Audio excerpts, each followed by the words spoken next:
Allah Azza wa Jal created the human beings in need. One way Allah describes human beings is وَخُلِقَ الْإِنسَانُ ضَعِيفًا. The human being was created weak. What that means is we constantly need to replenish ourselves. We can't just eat food once and carry on. Eventually our body consumes the nutrients of that food, and the energy needed to continue life hits us, hunger pangs hit us again, thirst hits us again, and we have to replenish ourselves. So physically everybody understands that we need to replenish ourselves continuously in order to survive. The same way human beings are created with emotions.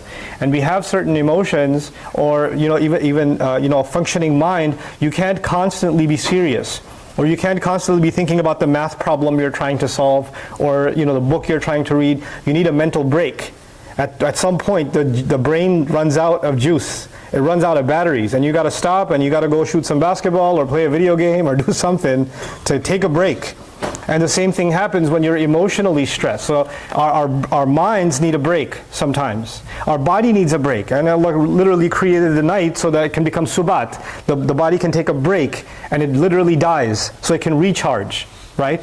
And the same way in our emotions, sometimes people are very stressed out, and they have a lot of anxiety, or they have a lot of negative thoughts, and their emotions are overwhelming them, and they say, you know what, I need to do something to calm down. And people have different kinds of coping mechanisms most of the time, so they're supposed to be healthy. Some people just do something as simple as take a walk in the park, or ride a bike, or maybe if they can afford to, they go on a trip or something. Other people choose damaging coping mechanisms. They might turn to drinking, or they might turn to drugs, and they might turn to inappropriate kinds of company, etc. But every one of these is a kind of, I need a break, I need to recalibrate, I need to reset myself. And psychiatrists and people in the mental health profession, they talk about things like self-care, like you should eat well, and that's true, you should eat well. This is something, pretty much an Islamic principle. Allah gave us this body, we should take care of it, and we should eat healthy. The same way getting rest and taking care of your physical self, that's something we should do, because Allah will ask us about the favors He gave us. And this gift of this body that He gave us, we should take care of it. The same way taking care of your mental health is important. So taking those kinds of breaks, doing things that you find relaxing, whatever it is, you might need to figure out what that is and take care of it. But there's one dimension of it, one side of this problem, of what the human being is. That is something Allah taught us, and we could not have known on our own in its entirety. Is that Allah put a light inside every single human being. Allah put a ruh inside every single human being. And that light is our connection to Allah. From birth, it's our connection to Allah. It's somewhere inside your heart, and you and I have it, and it connects us directly to Allah. The Muslims, the non-Muslims, it doesn't matter. Everybody has it. Every single one of us has it. But today I'm talking about Muslims. I'm talking about people who also know about the other light. There's a light inside of us, and there's a light that Allah sent down from Himself. And that's called the Qur'an. فَآمِنُوا بِاللَّهِ وَرَسُولِهِ وَالنُّورِ الَّذِي أَنزَلْنَا. Believe in Allah, believe in His Messenger, and believe in the light that we sent down. Right? So there's two lights now. There's a light inside us, and there's a light of Allah's words. And these lights have to come into contact with each other, because the light inside also starts running out. It starts getting weak. It needs to get recharged, just like your body and my body needs to get recharged. Just like our emotions need a break. They need to replenish. The same way, the light inside of us, this ruh, needs to be replenished, and it's replenished by the word of Allah. A simple way of thinking about that is, our body Allah created from clay. Our body Allah created from clay. And so all of its needs from the earth. And so all of our body's needs come from the earth. Right? And our hearts are connected to people. Right? And so our emotion, a lot of times our emotional needs are met by people around us. A child needs a mother's love. A spouse needs to feel like they're respected and valued and loved and cared for and protected. Those are emotional needs. They come from other human beings. But our ruh, it came from the heavens. And it has its own needs. And its needs can only be met by the source. And that's the word of Allah. Now what happens is, sometimes someone says, I can't sleep, I have anxiety, I can't find any peace, I've tried everything, I tried taking walks, I tried working out, I tried playing video games, I tried this, that, and the other, I've done all the relaxation exercises there can be, I'm going to therapy, I'm doing everything I can, but I still don't find any peace inside me. I'm not okay. Something inside me is still bothering me. And maybe the reason, it may not be, but maybe the reason is that the ruh inside you and me, the light inside you and me, we're violating it. we're doing something wrong to it. It meets with the word of Allah, and the word of Allah wants us to take a certain road. And we don't want to take that road. We don't want to go on the road that this light is calling us towards. So we deny our light inside and we say, no, I'm going to go a different direction. Now before I go any further, I want to try and explain to you why we do that. Why is it that we don't listen to this profound light that Allah has given us and somehow we go in a different direction? Allah Azza wa Jal in Surah Ash-Shams, He describes this reality. This will take me a few minutes to explain. Bear with me. Usually I try not to make the khutbah abstract. But this is one of those very important fundamental concepts that Muslims should be aware of and think about for themselves. So we're looking today a little bit at Surah Ash-Shams. وَالشَّمْسِ وَالضُّحَاهَا وَالْقَمَرِ إِذَا تَلَاهَا وَالنَّهَارِ إِذَا جَلَّاهَا وَاللَّيْلِ إِذَا يَغْشَاهَا وَالسَّمَاءِ وَمَا بَنَاهَا وَالْأَرْضِ وَمَا طَحَاهَا. So now he says, I swear by the sun. I swear by the sun, and I swear by its brilliant, glorious light. And then he says, I swear by the moon, and the fact that the moon keeps on following the sun. I swear by the moon that follows when it follows the sun. So the moon is subordinate to the sun. He says, وَالنَّهَارِ إِذَا جَلَّاهَا, and I swear by the morning time, or the daytime, that makes the sun appear in its full glory. The daytime when the sun is blazing.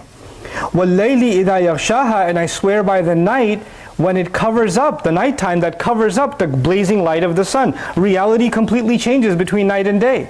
It completely changes. A place can look a certain way at night, and at daytime you find it's a completely different place.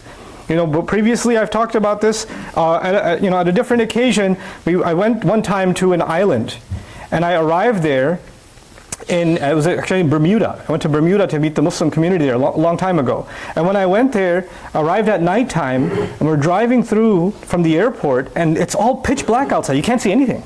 It's completely dark. And they don't have a lot of lights on the road, so it's extremely pitch black. Even scary, if you will. And the morning came, and it's one of the most beautiful places I've ever seen.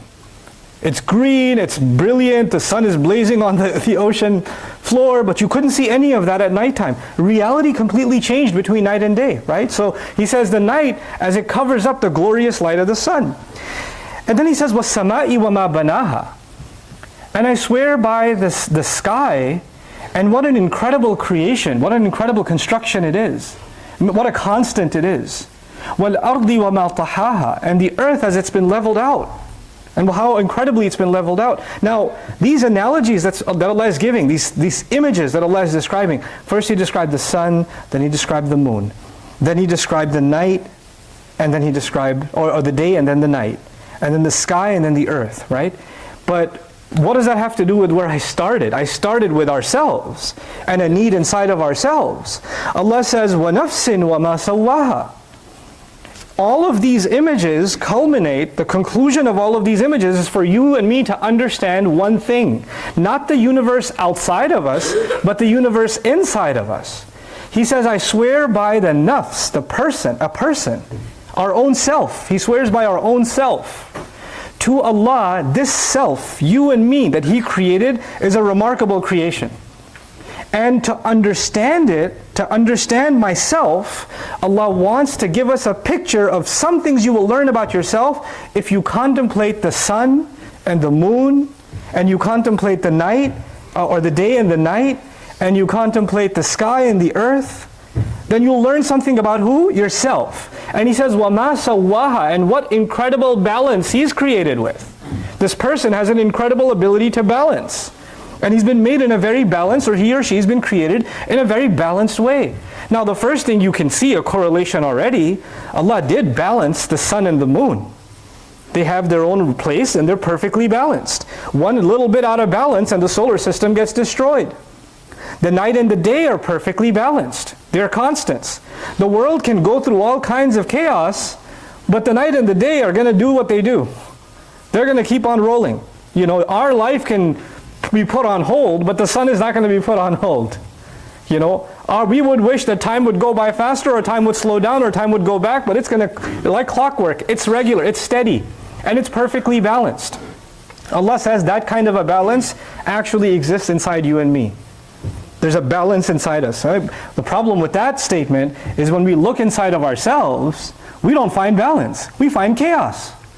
We find, man, today my anger took over and I couldn't think about anything else except this thing that's been bothering me. My resentment took over. My sadness took over. For some people, their hatred of themselves takes over. Their guilt takes over. Their shame takes over.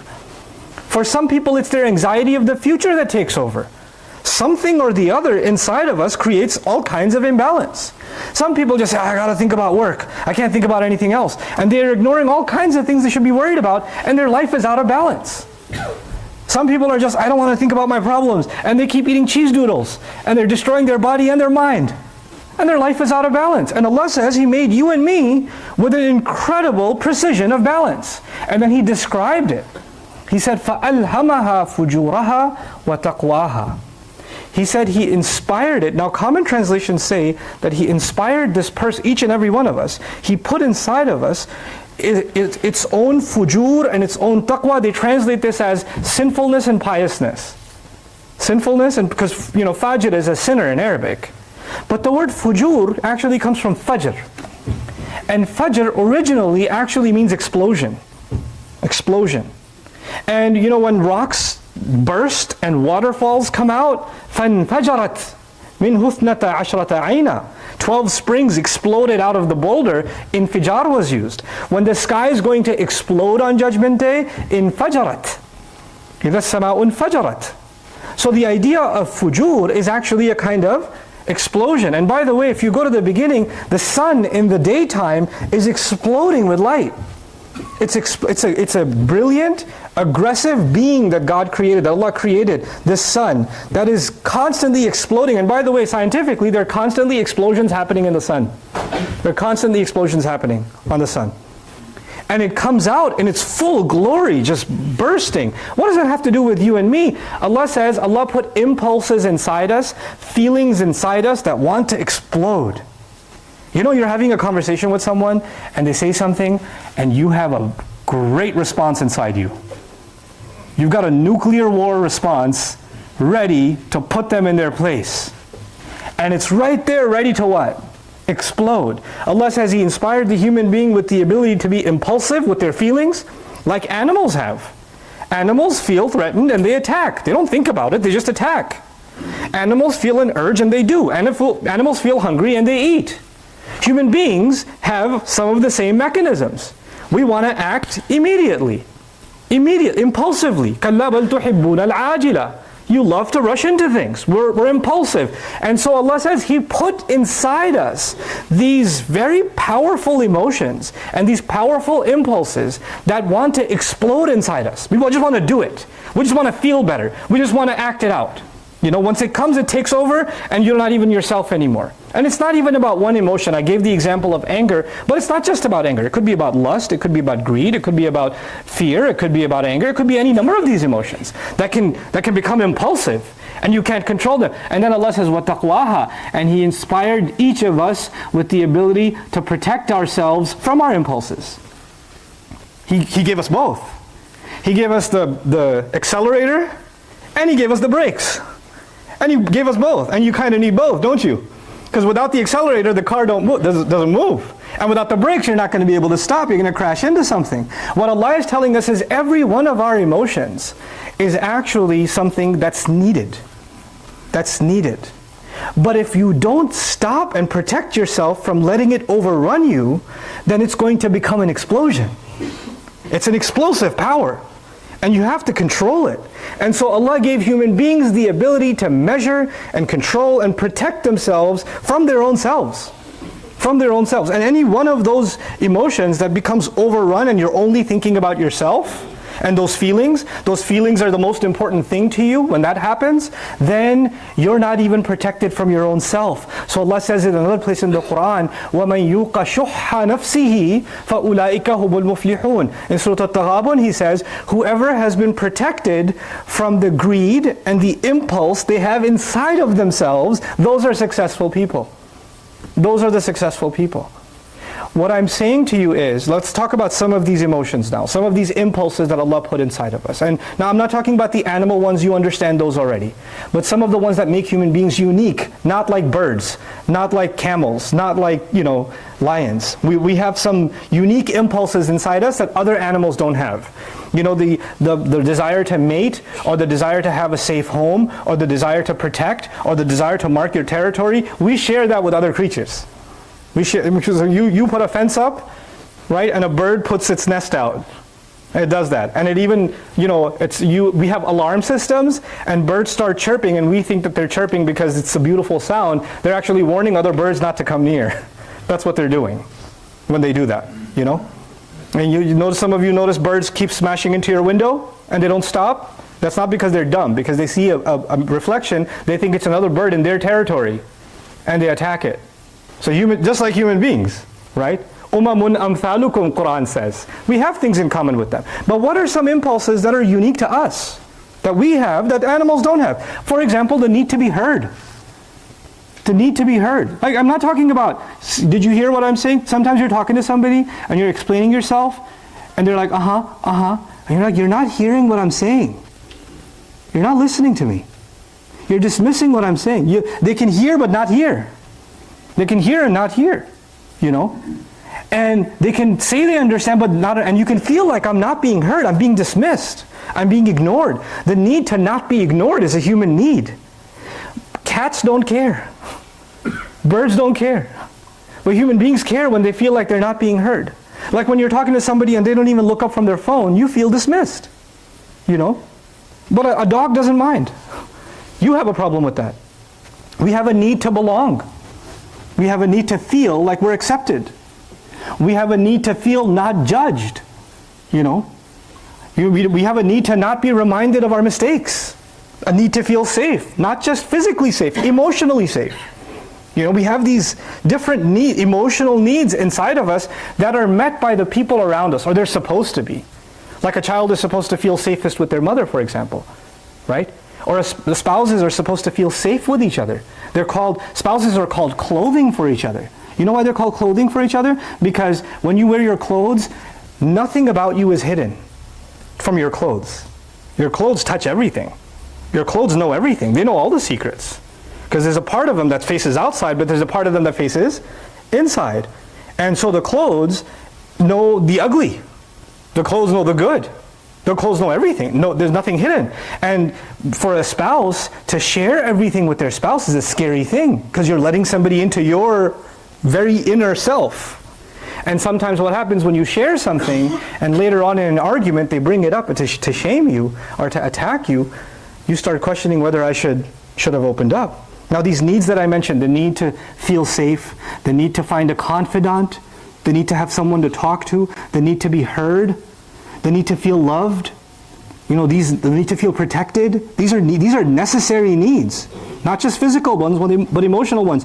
When these needs are not met, now let's talk about that scenario, when these needs are not met.